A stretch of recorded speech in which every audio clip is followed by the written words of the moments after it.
By late January 1945, the Western Front had become something difficult to describe without having stood inside it.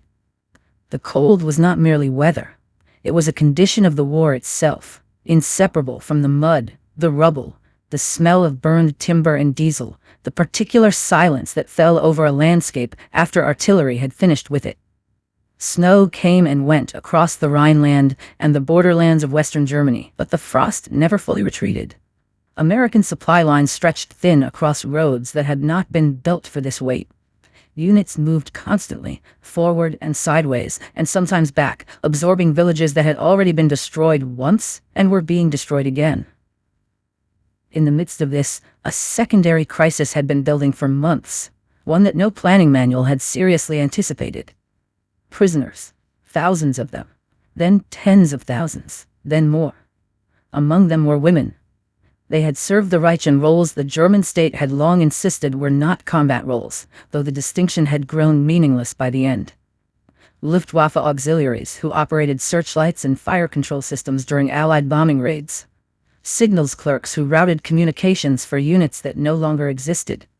Radio operators, typists, nurses, conscripted factory workers pressed into service as the manpower pool dried up, and teenage boys were handed rifles. When their units collapsed, when the officers vanished or surrendered or were killed, these women found themselves at the edge of American lines, with no clear status and no plan. They were taken into custody because there was nothing else to do with them. Processing teams worked under pressure that did not allow for careful thought. One such group, according to accounts collected in post-war testimony and U.S. Army military government records, arrived at a temporary holding compound in early 1945, somewhere in the region between the Rhine and the Saar.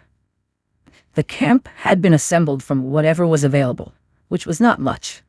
A cluster of repurposed farm outbuildings, a long wooden structure that had once stored equipment, several canvas shelters stretched over frames hammered into the frozen ground. The women were separated from male prisoners and placed inside the wooden building. It was better than the tents. Not by much, but measurably better. There were walls. There was a roof. There were benches running along both sides of the interior, rough-cut planks laid across simple frames. Nothing more. The women had been moving for days. Some had surrendered after short marches, others after longer ordeals that had included bombardment, exposure, and the particular exhaustion that comes from watching everything you understood about the world stop functioning. They were hungry, many of them, and cold in the way that does not leave the body quickly, even after reaching shelter.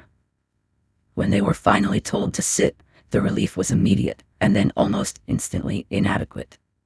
The benches were bare wood, unfinished, splintered along the edges, set at a height that forced weight onto the tailbone and hips in a way that sharpened rather than eased the pain of long movement.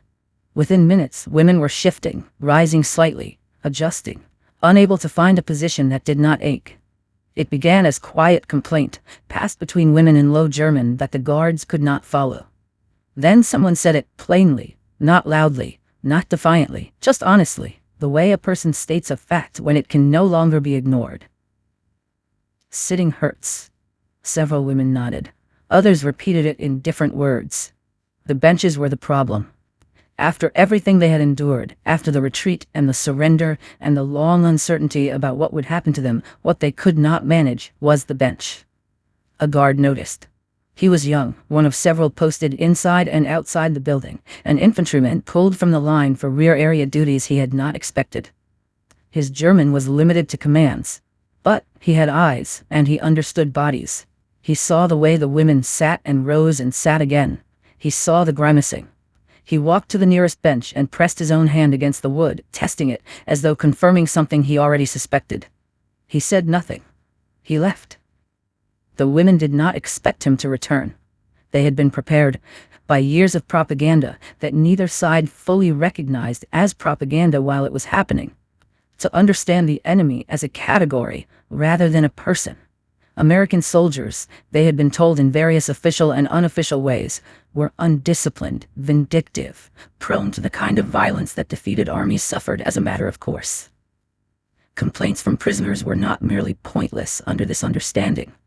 They were dangerous. In the system they had served, discomfort was not a problem to be solved.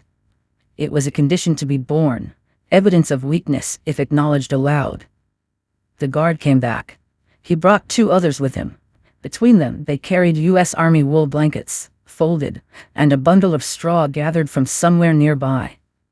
They worked without announcing what they were doing, without looking at the wind regularly, folding blankets over the plank surfaces, pushing straw underneath where the frames allowed.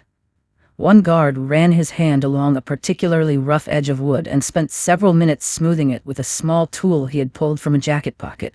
When they finished, one of them gestured simply, "Sit." The women hesitated. Then one sat down. Her posture changed.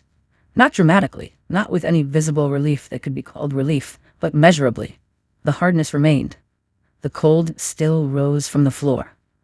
But the concentrated pressure had distributed differently, and the difference was unmistakable to a body that had been looking for any reason to stop fighting its own discomfort. Others followed slowly. No one spoke for a while. In the days that followed, multiple memoirs and post-war interviews describe a pattern that extended well beyond a single afternoon. Guards at this and similar compounds rotated between women who spoke even fragmentary German and those who did not, apparently by informal arrangement rather than any directive. When temperatures dropped further, additional blankets appeared. Olive drab wool, heavy and scratchy but clean, distributed without paperwork or ceremony. Oversized field jackets were issued when the supply chain allowed, and when it did not, personal items sometimes appeared instead. A sergeant who noticed a woman with no gloves left a pair near where she worked without making the gesture visible. He did not wait to be thanked. Medical inspections followed U.S. Army procedure rather than German ideology, a distinction that mattered more than it might seem. Frostbite was treated methodically. Illness was reported and addressed. Menstrual needs, almost entirely absent from official documentation, but present in post-war accounts, were handled with what one former prisoner described decades later as awkward practicality, embarrassing for everyone involved, but addressed rather than ignored. Red Cross supplies helped when they arrived. Improvised solutions filled the gaps. The point was that the gaps were filled. What accumulated across these days and weeks was not trust. Trust did not arrive that quickly for people who had been taught to expect something entirely different. What accumulated was evidence. The guards shouted when necessary, and not otherwise.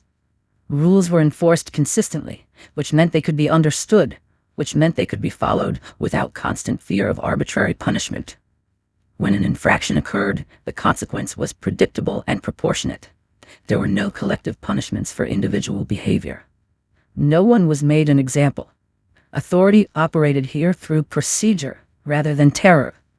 And this was so different from what many of the women had experienced inside the German military structure that it took time simply to recognize it as a pattern rather than a coincidence. The Geneva Convention was not, for the U.S. Army of late 1944 and early 1945, a theoretical document. It was training. It was doctrine.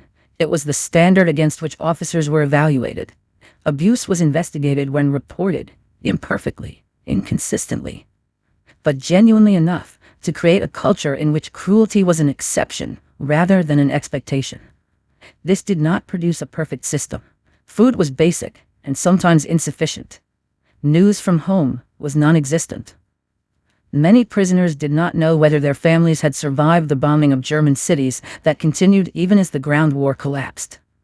The war was still present in the distance, audible most nights, and the uncertainty of what came next never entirely lifted.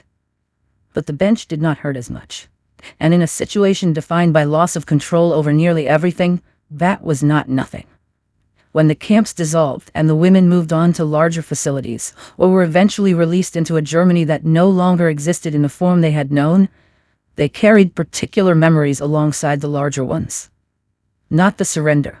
Not the fear of the first hours. What stayed with them, surfacing in letters written decades later and interviews given to researchers who were patient enough to listen, were the small moments. The blanket that arrived without explanation. The guard who smoothed a rough edge of wood because it needed smoothing. The bench that stopped being a problem because someone noticed it was one. Nearly all of them said some version of the same thing, worded differently, but meaning the same. We thought it would be worse. We'd been told what to expect, and what happened was not that. The enemy had become specific, individual, capable of noticing a detail and doing something about it. Authority had turned out to be something other than fear with a uniform on. That is not a small thing. It does not belong in the footnotes of a war that killed millions. It belongs in the record of how people behave when the structures they have been handed finally give out, and what they choose to do in the space that remains. If stories like this matter to you, consider liking the video so they reach more people. Your support helps ensure these moments, often missing from the larger narrative, aren't lost to time.